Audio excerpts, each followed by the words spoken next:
Chapitre 81. Jésus rencontre Gamaliel au banquet de Joseph d'Arimathie. Arimathie est assez accidentée.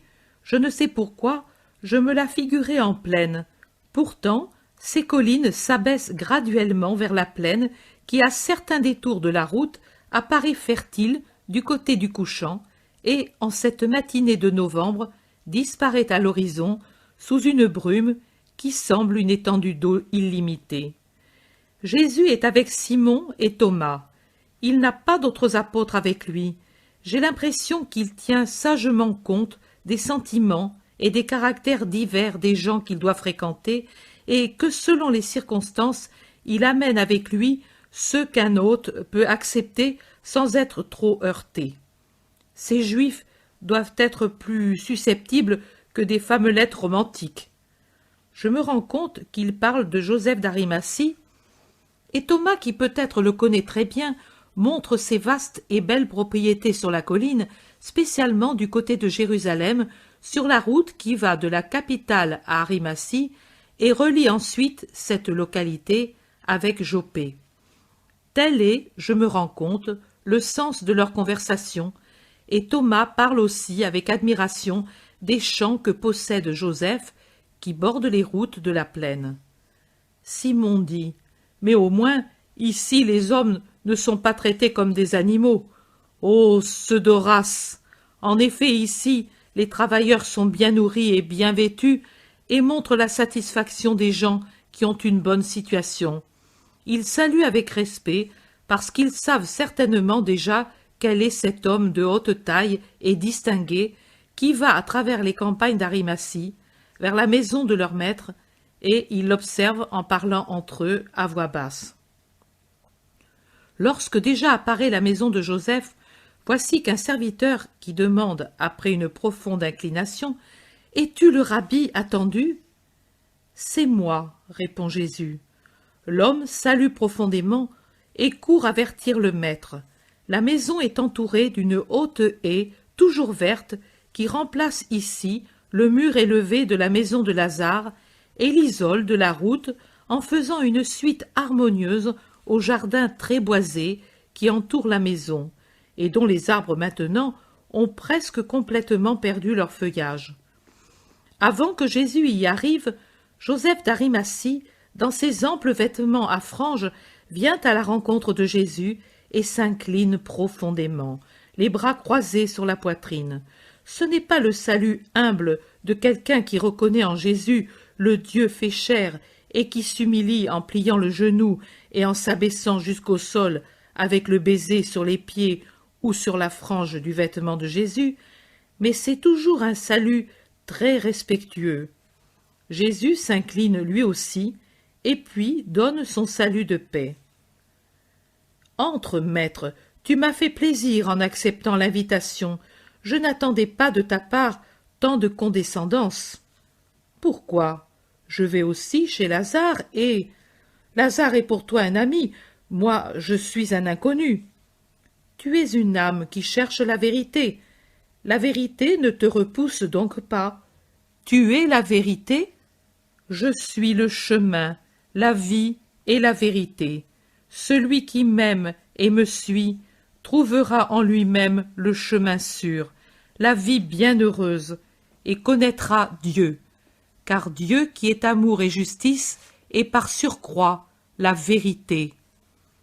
Tu es un grand docteur, toutes tes paroles respirent la sagesse. Puis il se tourne vers Simon. Je suis heureux que toi aussi, après une si longue absence, tu reviens dans ma maison. Simon répond: Mon absence n'était pas volontaire. Tu sais quel sort fut le mien, et quelle douleur avait frappé la vie du petit Simon que ton père aimait bien. Je le sais, et tu dois savoir qu'il n'y a jamais eu de ma part une parole en ta défaveur. Je sais tout. Mon fidèle serviteur m'a dit que c'est à toi aussi que je dois d'avoir vu respecter ma propriété. Dieu t'en récompense.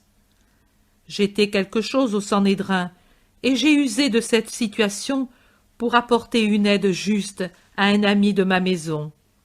Simon répond: Nombreux étaient les amis de la mienne, et nombreux ceux qui étaient quelque chose au Sanhédrin, mais ils n'étaient pas justes comme toi. Et celui-ci, qui est-il? Ce n'est pas un nouveau visage pour moi, mais je ne sais où. Je suis Thomas, surnommé Didyme. Ah, voilà! Est-ce que ton vieux père vit encore? Il vit. Il est toujours à ses affaires avec mes frères. Je l'ai quitté pour le maître, mais il en est heureux.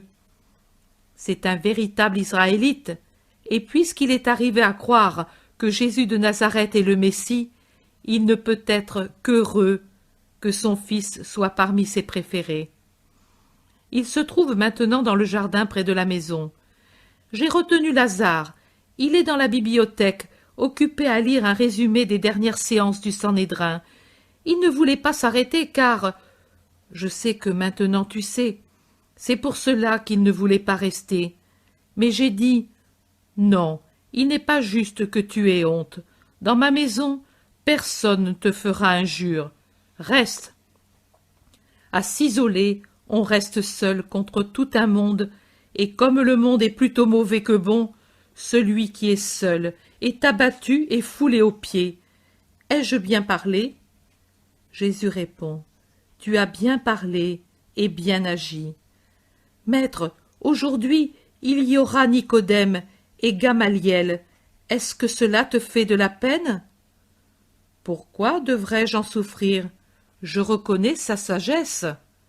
Oui, il avait envie de te voir, et quand même rester ferme dans ses idées. Tu sais, des idées. Il dit que lui a déjà vu le Messie et qu'il attend le signe qu'il lui a promis pour sa manifestation. Mais il dit aussi que tu es un homme de Dieu. Il ne dit pas l'homme, il dit un homme de Dieu. Subtilité rabbinique, n'est-ce pas? Tu n'en es pas offensé? Jésus répond, subtilité, tu as bien dit. Il faut les laisser faire. Les meilleurs pourront par eux-mêmes se greffer des branches inutiles qui ne donnent que des branches et pas de fruits. Mais ensuite, ils viendront à moi. Joseph fait remarquer, j'ai voulu te dire ces paroles à lui, car certainement il te les dira simplement lui-même. Il est franc. C'est une vertu rare, et que j'apprécie beaucoup, répond Jésus. Oui, je lui ai dit encore, mais avec le maître, il y a Lazare de Béthanie. J'ai parlé ainsi parce que, eh bien, oui, à cause de sa sœur. Mais Gamaliel a répondu, est-elle présente? Non. Et alors? La boue tombe du vêtement qui n'est plus à son contact. Lazare l'a secoué de lui-même, et je ne suis pas contaminé par son vêtement. Et puis, je pense que si un homme de Dieu va dans sa maison, je peux le fréquenter aussi, même si docteur de la loi. Gamaliel a un bon jugement, pharisien et docteur jusqu'à la moelle des os, mais aussi honnête et juste, dit Jésus. Je suis content de te l'entendre dire, maître. Voici Lazare. Lazare se baisse pour baiser la veste de Jésus. Il est heureux d'être avec lui, mais on voit aussi son angoisse qui est manifeste dans l'attente des convives.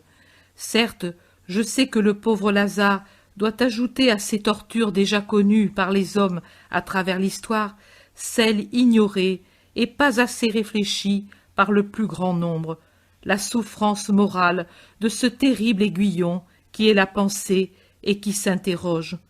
Que me dira-t-il celui-ci? Que pense-t-il de moi?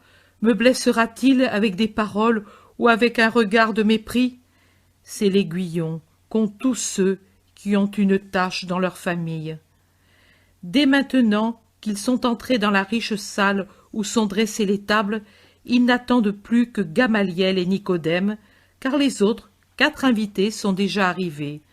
J'entends qu'on les présente sous les noms de Félix, Jean, Simon et Corneille. Grand branle-bas des serviteurs qui accourent à l'arrivée de Nicodème et Gamaliel, celui-ci, toujours imposant, dans son splendide vêtement de neige filé, qu'il porte avec la majesté d'un roi. Joseph se précipite à sa rencontre et le salut entre eux, les deux, est marqué d'un respect majestueux. Jésus aussi s'est incliné et s'incline devant le grand rabbin qui lui adresse le salut. « Le Seigneur soit avec toi. » Jésus répond « Et que sa paix te soit toujours une compagne fidèle. » Lazare aussi s'incline et pareillement les autres. Gamaliel prend place au milieu de la table entre Jésus et Joseph. Après Jésus et Lazare, après Joseph, Nicodème. Le repas commence avec les prières rituelles que Gamaliel récite et après l'échange des politesses des principaux personnages, Jésus, Gamaliel et Joseph. Gamaliel est très digne, mais sans orgueil, il écoute plus qu'il ne parle. On se rend compte quand même qu'il réfléchit à chaque parole de Jésus et le regarde souvent de ses yeux profonds, sombres et sévères. Quand Jésus se tait, parce que le sujet est terminé, c'est Gamaliel qui, par une question opportune, ranime la conversation. Lazare, tout au début, est d'abord un peu confus, mais après, il s'enhardit et parle lui aussi. Des allusions directes à l'égard de Jésus, il n'y en a pas jusque vers la fin du repas. C'est alors que s'allume une discussion entre celui qui s'appelle Félix et Lazare, et à laquelle s'unit ensuite Nicodème pour soutenir Lazare, et à la fin celui qui s'appelle Jean, au sujet de la preuve, pour ou contre un individu, pour ce qui concerne les miracles. Jésus se tait. Il sourit parfois d'un mystérieux sourire, mais il se tait. Gamaliel aussi se tait. Il a le coude appuyé sur le lit et fixe intensément Jésus. Il semble vouloir déchiffrer une parole surnaturelle gravée dans la peau pâle et lisse du maigre visage de Jésus. Il semble en analyser chaque fibre. Félix soutient que la sainteté de Jean est incontestable, et de cette sainteté indiscutée et indiscutable, il tire une conséquence qui n'est pas favorable à Jésus de Nazareth, auteur de miracles nombreux et connus. Il dit « Le miracle n'est pas une preuve de sainteté, car la vie du prophète Jean en est dépourvue, et personne en Israël mène une vie pareille à la sienne. Pour lui, pas de banquet, pas d'amitié, pas d'intérêt personnel. Pour lui, souffrance et emprisonnement pour l'honneur de la loi. Pour lui, la solitude, car oui, s'il a des disciples, il ne mène pas de vie en commun. Il trouve des fautes, même chez les plus honnêtes, et tonne contre tout le monde. Tandis que le maître de Nazareth, ici présent, a fait, il est vrai, des miracles, mais je vois que lui aime ce qu'offre la vie. Il ne dédaigne pas les amitiés, et pardonne si un des anciens du Sanhédrin te le dit, il donne trop facilement, au nom de Dieu, pardon et amour, même aux pécheurs connus et flétris par l'anathème. Tu ne devrais pas le faire, Jésus. Jésus sourit et ne parle pas. Lazare répond pour lui. Notre puissant Seigneur est libre de diriger ses serviteurs comme et où il le veut. À Moïse, il a accordé le miracle. À Aaron, son premier pontife, il ne l'a pas accordé. Et alors, qu'est-ce que tu en conclus? Le premier est-il plus saint que l'autre? Félix répond, certainement. Lazare dit, alors, le plus saint, c'est Jésus qui fait des miracles. Félix est désorienté, mais il se raccroche à un argument. Aaron avait déjà reçu le pontificat, c'en était assez. Nicodème répond, non, ami, le pontificat était une mission, sainte, mais rien de plus qu'une mission. Ce n'est pas toujours que les pontifes d'Israël ont été saints, et ils ne l'ont pas tous été, et pourtant ils étaient pontifes, même sans être saints. Félix s'exclame, « Tu ne voudrais pas dire que le grand prêtre est un homme dépourvu de la grâce ?» Celui qui s'appelle Jean dit, « Félix, n'entrons pas dans cette fournaise. Moi, toi, Gamaliel, Joseph, Nicodème, tous, nous savons tant de choses. Félix en est scandalisé. Mais comment? Mais comment? Gamaliel, interviens donc. Les trois qui sont enflammés contre Félix. S'il est juste, il dira la vérité que tu ne veux pas écouter. Joseph cherche à rétablir le calme. Jésus reste muet, et aussi Thomas le Zélote et l'autre Simon, ami de Joseph. Gamaliel semble jouer avec les franges de son vêtement, mais par en dessous regarde Jésus. Félix crie « Parle donc, Gamaliel !» Les trois disent « Oui, parle, parle !» Gamaliel dit « Moi, je dis, les faiblesses de la famille doivent rester cachées. » Félix crie « Ce n'est pas une réponse. Tu sembles reconnaître qu'il y a des taches dans la maison du pontife. » Les trois disent « C'est l'expression de la vérité. » Gamaliel se redresse et se tourne vers Jésus. Voici le maître qui éclipse les plus doctes. Que lui parle à ce sujet? Tu le veux, j'obéis. Je dis, l'homme, c'est l'homme. La mission dépasse l'homme, mais l'homme investi d'une mission devient capable de l'accomplir en super-homme quand, par une vie sainte, il a Dieu pour ami. C'est lui qui a dit « Tu es prêtre selon l'ordre que j'ai donné ». Qu'est-ce qui est écrit sur le rationnel? Doctrine et vérité. Voilà ce que devraient posséder ceux qui sont les pontifes.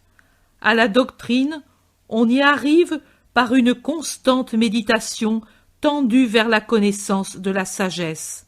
À la vérité, par une fidélité absolue au bien. Qui se mêle au mal entre dans le mensonge et perd la vérité. Bien, tu as répondu comme un grand rabbin. Moi, Gamaliel, je te le dis, tu me dépasses. Félix crie bruyamment. Qu'il explique alors, celui-ci, pourquoi Aaron n'a pas fait de miracle et que Moïse en a fait. Jésus répond sans tarder. C'est que Moïse devait s'imposer à la masse lourde et peu éclairée, et même opposée, des Israélites, et arriver à avoir de l'ascendant sur eux, de manière à les plier à la volonté de Dieu.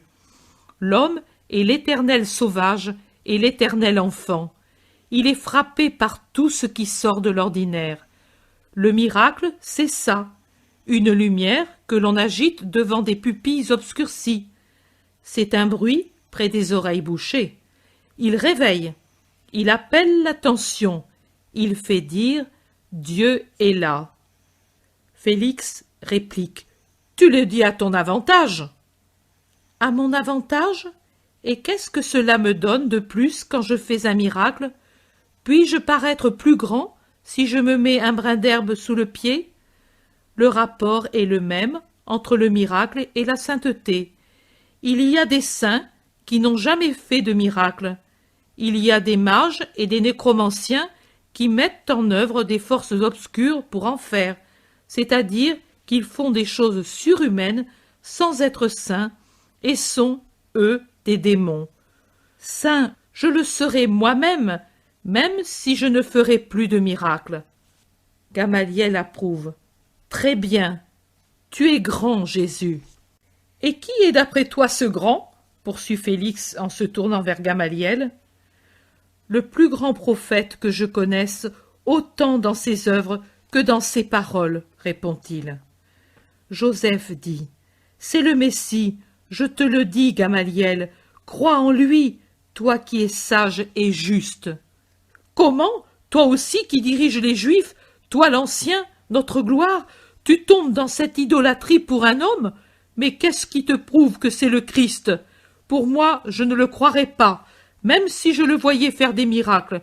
Mais pourquoi n'en fait-il pas un devant nous? Dis-le lui, toi qui le loues. Dis-le lui, toi qui le défends, dit Félix à Gamaliel et à Joseph. Joseph répond sèchement. Je ne l'ai pas invité pour amuser des amis, et je te prie de te souvenir qu'il est mon hôte. Félix se lève et s'en va fâché et grossier. Il y a un moment de silence. Jésus se tourne vers Gamaliel. « Et toi, Tu ne demandes pas de miracle pour croire? Gamaliel répond: Ce ne seront pas les miracles d'un homme de Dieu qui m'enlèveront l'aiguillon que je porte au cœur de ces 3 questions qui restent sans réponse. Quelles questions?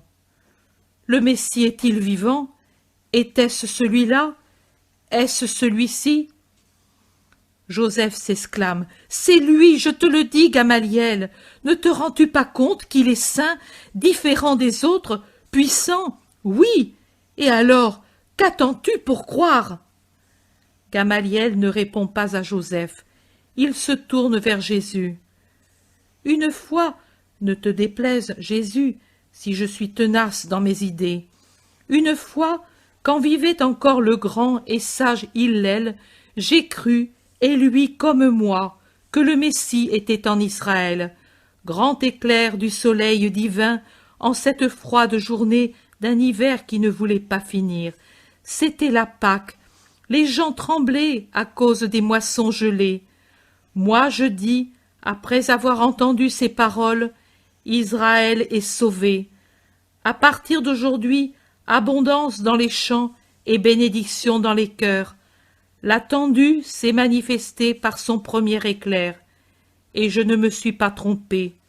Vous pouvez tous vous rappeler quelle récolte il y eut en cette année de 13 mois, comme celle-ci, et ça continue. Quelles paroles as-tu entendues? Qui les prononçait? C'était quelqu'un qui sortait de l'enfance, mais Dieu resplendissait sur son visage innocent et charmant. Il y a 19 ans que j'y pense, et que je garde ce souvenir, et je cherche à entendre de nouveau cette voix qui disait des paroles de sagesse. Quelle est la partie du monde qui l'accueille? Moi, je pense que c'était Dieu, sous l'apparence d'un enfant, pour ne pas effrayer l'homme, comme un éclair qui, en sillonnant le ciel, apparaît rapide à l'Orient et au couchant, au nord et au midi. Lui, le divin, sous son apparence de miséricordieuse bonté, avec la voix et le visage d'un enfant et une pensée divine, il parcourt la terre pour dire aux hommes: C'est moi. Telle est ma pensée. Quand reviendra-t-il en Israël? Quand? Et je pense, quand Israël sera un autel pour son pied divin, et mon cœur gémit en voyant l'abjection d'Israël. Jamais. Ô dure réponse! Et elle est vraie. La sainteté peut-elle descendre en la personne de son Messie tant que l'abomination est en nous? Jésus répond: Elle le peut et le fait parce qu'elle est miséricorde. Gamaliel le regarde pensif et puis demande: Quel est ton vrai nom? Jésus se lève, imposant, et dit: Je suis celui qui suis, la pensée et la parole du Père. Je suis le Messie du Seigneur. Toi, je ne puis le croire. Grande est ta sainteté, mais cet enfant auquel je crois, voici ce qu'il dit alors: Je donnerai un signe. Ces pierres frémiront quand ce sera mon heure. J'attends ce signe pour croire. Peux-tu me le donner pour me persuader que tu es, toi, l'attendu? Les deux maintenant debout, grands, solennels, l'un dans son ample vêtement de lin blanc, l'autre dans son simple habit de laine rouge foncé, l'un âgé, l'autre jeune, aux yeux dominateurs et profonds tous les deux, se regardent fixement. Puis Jésus abaisse le bras droit, qui était plié sur sa poitrine, et comme s'il jurait, s'écrie: Tu veux ce signe, et tu l'auras. Je répète les lointaines paroles.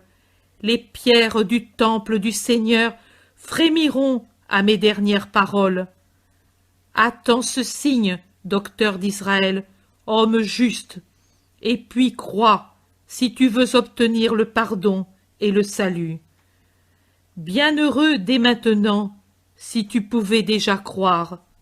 Mais tu ne le peux. Des siècles de croyances erronées au sujet d'une juste promesse et des amas d'orgueil te barrent, comme un mur, le chemin de la vérité et de la foi. Tu dis bien, j'attendrai ce signe. Adieu, que le Seigneur soit avec toi. Adieu, Gamaliel, que l'Esprit éternel t'éclaire et te conduise. Tous saluent Gamaliel qui s'en va avec Nicodème, Jean et Simon du Sanhédrin. Restent Jésus, Joseph, Lazare, Thomas, Simon le Zélote et Corneille. Joseph dit, « Il ne se rend pas. Je voudrais que tu l'aies parmi tes disciples, poids décisif en ta faveur, et je n'y réussis pas. » Ne t'en afflige pas. Aucune influence ne pourra me sauver de l'orage qui déjà se prépare.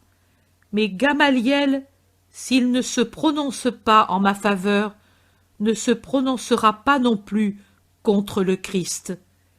C'est quelqu'un qui attend. Tout se termine. Chapitre 82. Guérison de l'enfant mourant. Le soldat Alexandre, sommation à Jésus. Voilà l'intérieur du temple. Jésus est avec les siens, près du temple proprement dit, c'est-à-dire du lieu saint où doivent entrer seulement les prêtres. C'est une très belle cour à laquelle on accède par un atrium ou par un autre, encore plus riche, on passe à la haute terrasse sur laquelle se trouve le cube du saint. C'est inutile. Eussé-je vu 1000 fois le temple et l'eussé-je décrit 2000 fois, soit à cause de la complexité du lieu, soit à cause de mon ignorance des termes et de mon incapacité pour faire un plan, je serais toujours incomplète dans la description de ce lieu somptueux qui est un labyrinthe. On les voit en prière. Il y a beaucoup d'autres Israélites, des hommes seulement, qui prient chacun pour son propre compte. C'est le soir précoce d'une sombre journée de novembre. Un brouhaha, où retentit la voix bruyante et inquiète d'un homme qui jure aussi en latin, à laquelle se mêlent des voix stridentes et aiguës d'Israélites.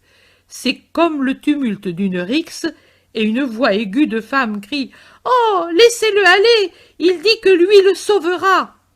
Le recueillement de la somptueuse cour est rompu. Beaucoup de têtes se tournent vers l'endroit d'où arrivent les voix. Judas l'Iscariote, qui se trouve là aussi avec les disciples, se tourne de ce côté. Grand comme il se rend compte et il dit « C'est un soldat romain qui se débat pour entrer. Il a déjà violé le lieu saint. Horreur !» Beaucoup lui font écho. « Laissez-moi passer, chien de juif. Jésus est ici, je le sais. C'est lui que je veux. Je ne sais que faire de vos pierres stupides. L'enfant meurt et lui le sauve. Allez-vous-en, hyène hypocrite !» Jésus, quand il a compris que c'était lui qu'on voulait, s'est dirigé tout de suite vers l'atrium sous lequel s'agitait la mêlée.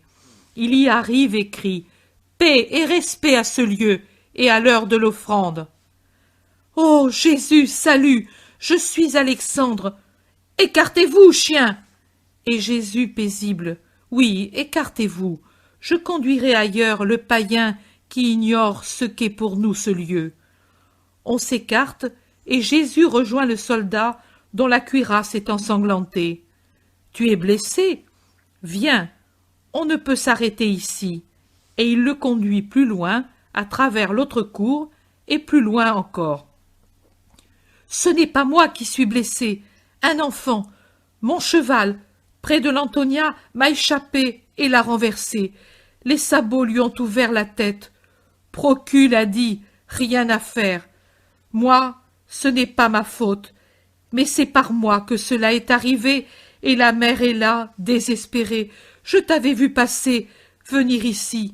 J'ai dit, le médecin, non, mais lui, oui. J'ai dit encore, femme, viens, Jésus le guérira. Ils m'ont retenu, ces idiots, et peut-être l'enfant sera mort. Où est-il demande Jésus. Sous ce portique, sur le sein de sa mère, répond le soldat que j'ai déjà vu à la porte des poissons. Allons. Et Jésus va encore plus vite, suivi des siens et d'un cortège de gens. Sur les marches, à l'entrée du portique, adossée à une colonne, il y a une femme que déchire la douleur et qui pleure sur son petit qui va mourir. L'enfant a le teint terreux, les lèvres violacées, demi-ouvertes par le râle caractéristique de ceux qui ont une blessure au cerveau. Une bande lui enserre la tête, rouge de sang, sur la nuque et sur le front. Alexandre explique. Il a la tête ouverte, devant et derrière. On voit le cerveau. C'est tendre, la tête, à cet âge, et le cheval était fort et venait d'être ferré. Jésus est près de la femme, qui ne parle pas non plus. Elle est à l'agonie, elle aussi, près de son fils qui se meurt. Il lui met la main sur la tête. « Ne pleure pas, femme, » dit Jésus, avec la douceur dont il est capable, une douceur infinie. « Aie foi, donne-moi ton petit. » La femme le regarde hébétée. La foule s'en prend aux Romains et plaint le mourant et sa mère. Alexandre se débat entre les sentiments de colère que lui font éprouver des accusations injustes, la pitié et l'espoir. Jésus s'assoit près de la femme après avoir vu qu'elle ne sait plus faire un geste.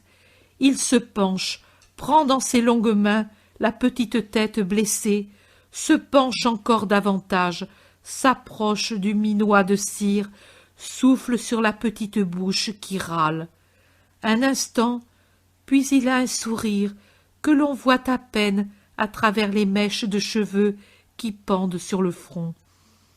Il se redresse, l'enfant ouvre les yeux et essaie de s'asseoir. La mère craint que ce soit le suprême effort et crie en le tenant sur son cœur. « Laisse-le aller, femme. Bébé, viens vers moi, » dit Jésus, toujours assis à côté de la femme, lui tendant les bras avec un sourire. Et l'enfant se jette, rassuré, dans ses bras. Il pleure, non pas de douleur, mais par la peur que lui rappelle le souvenir de la scène. « Il n'y a plus de cheval, il n'y en a plus, » dit Jésus pour le rassurer. « Tout est passé. Ça te fait encore mal ici ? » ?»« Non, mais j'ai peur, j'ai peur. » »« Tu le vois, femme, il n'y a plus que la peur. Maintenant, c'est fini. Apportez-moi de l'eau. Le sang et la bande l'impressionnent. Donne-moi une de tes pommes, Jean. Prends, petit, mange, c'est bon. » On apporte de l'eau. C'est le soldat Alexandre qui en apporte aussi dans son casque. Jésus s'apprête à détacher la bande. Alexandre et la mère disent « Non, il revient bien à la vie, mais la tête est ouverte. » Jésus sourit et enlève la bande. 1, 2, 3, 8 tours. Il enlève le linge ensanglanté. Du milieu du front à la nuque, à droite, il y a un seul grumeau de sang, encore mou, parmi les cheveux du bambin. Jésus trempe une bande et lave. Alexandre insiste. « Mais par-dessous, il y a la blessure. Si tu enlèves le grumeau, elle va se remettre à saigner. » La mère ferme les yeux pour ne pas voir. Jésus lave, lave, lave. Le grumeau se détache. Voici les cheveux nettoyés. Ils sont humides, mais par-dessous, il n'y a pas de blessure. Le front aussi est guéri. Il y a juste une petite marque rouge, là où la cicatrice s'est formée. Les gens crient de stupeur. La femme ose regarder, et quand elle voit, elle ne se retient plus. Elle s'écroule sur Jésus, l'embrasse en même temps que son petit, et pleure. Jésus supporte cet épanchement et cette pluie de larmes. Alexandre dit « Je te remercie, Jésus. Je souffrais d'avoir tué cet innocent. » Tu as eu bonté et confiance. Adieu, Alexandre. Va à ton service. Alexandre va s'en aller lorsque tout à coup arrive, comme un cyclone, des officiers du temple et des prêtres. Le grand prêtre t'intime, par notre intermédiaire, l'ordre de sortir du temple, toi et le païen profanateur, et tout de suite. Vous avez troublé l'offrande de l'encens. Celui-ci a pénétré dans un lieu réservé à Israël. Ce n'est pas la première fois qu'à cause de toi, le temple est en rumeur. Le grand prêtre, et avec lui les anciens de service, t'ordonnent de ne plus mettre les pieds ici, à l'intérieur. Va, et reste avec tes païens. Nous ne sommes pas des chiens, nous non plus. C'est lui qui le dit. Il n'y a qu'un seul Dieu qui a créé les Juifs et les Romains.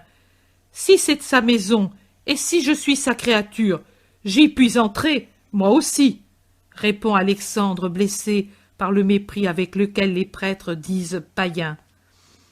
Tais-toi, Alexandre, je vais parler, interrompt Jésus, qui, après avoir baisé le petit, l'a rendu à sa mère et s'est levé. Il dit au groupe qui vient le chasser. Personne ne peut défendre un infidèle, à un vrai Israélite, dont personne ne peut prouver qu'il est en état de péché, de prier près du Saint. Mais d'expliquer la loi dans le temple, oui, tu en as pris le droit sans l'avoir et sans le demander. Qui es-tu? Qui te connaît? Comment usurpes-tu un nom et une place qui ne t'appartiennent pas? Jésus les regarde avec des yeux, puis il dit « Judas de Kériote, avance ici !» Judas ne paraît pas enthousiaste de l'invitation. Il avait cherché à s'éclipser dès la venue des prêtres et des officiers du temple. Ils n'ont pas une tenue militaire, ce doit être une charge civile. Mais il lui faut obéir, car Pierre et Jude d'Alphée le poussent en avant. « Judas, réponds, dit Jésus. Et vous, regardez-le, vous le connaissez? Il est du temple. Le connaissez-vous? Ils doivent répondre forcément oui.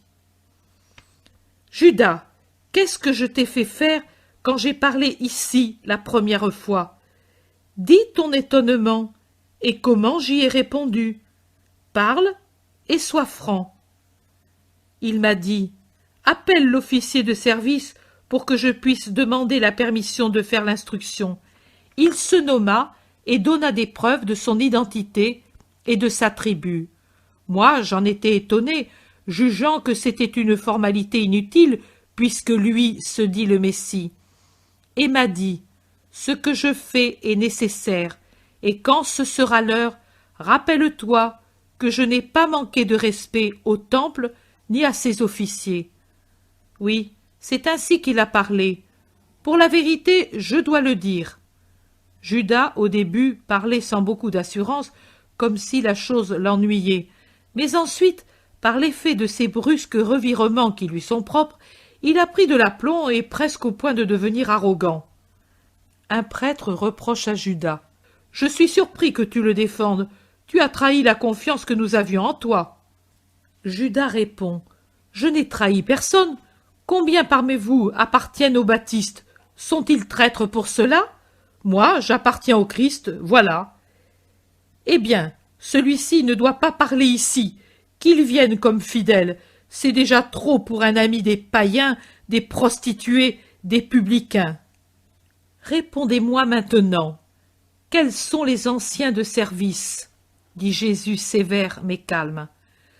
Doras et Félix, juifs, Joachim de Capharnaüm et Joseph de l'Ithurée.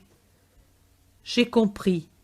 Allons, rapportez aux trois accusateurs, car l'Ithuréen n'a pas qualité pour l'être, que le temple n'est pas tout Israël et qu'Israël n'est pas le monde entier, que la bave des reptiles, pour très venimeuse qu'elle soit, ne submergera pas la voix de Dieu, ni son venin ne paralysera pas mes allées et venues parmi les hommes, tant que ce ne sera pas l'heure. Et puis, oh, dites-leur qu'ensuite les hommes feront justice des bourreaux et exalteront la victime en faisant d'elle leur unique amour. Allez, et quant à nous, allons. Jésus se revêt de son pesant manteau foncé et sort au milieu des siens. Derrière eux se trouve Alexandre, qui est resté pendant la discussion. en dehors de l'enceinte, près de la tour Antonia. Il dit « Je te salue, maître, et je te demande pardon d'avoir été pour toi une cause de réprimande. Oh, ne t'afflige pas, ils cherchaient un prétexte, ils l'ont trouvé. Si ce n'avait pas été toi, c'aurait été un autre. Vous, à Rome, vous faites des jeux au cirque avec des fauves et des serpents, n'est-ce pas? Eh bien, je te dis qu'il n'y a pas de fauve plus féroce et plus perfide que l'homme qui veut tuer un autre homme. Et moi, je te dis qu'au service de César, j'ai parcouru toutes les régions romaines, mais je n'ai jamais, à l'occasion de 1000 et 1000 rencontres, trouvé quelqu'un de plus divin que toi. Non, nos dieux ne sont pas divins comme toi, ils sont vindicatifs, cruels, bagarreurs, menteurs. Toi, tu es bon, tu es vraiment un homme, mais qui n'est pas seulement homme. Salut, maître. Adieu, Alexandre. Avance dans la lumière.